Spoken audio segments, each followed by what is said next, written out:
ولن ترضى عنك اليهود ولا النصارى حتى تتبع ملتهم قل إن هدى الله هو الهدى ولئن اتبعت أهواءهم بعد الذي جاءك من العلم ما لك من الله من ولي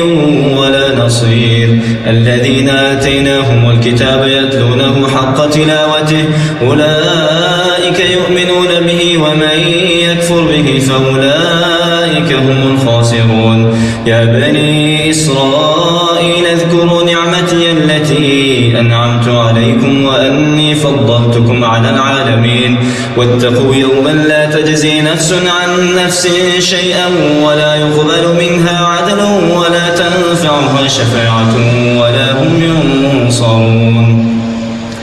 وإذ ابتلى إبراهيم ربه بكلمات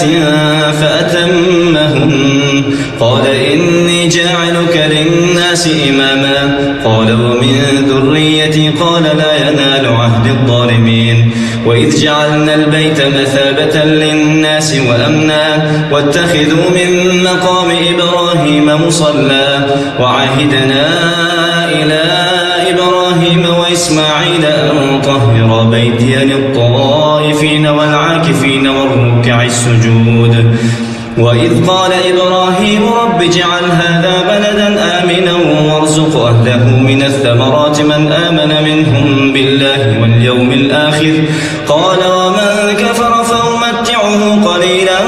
ثم أضطره إلى عذاب النار وبئس المصير.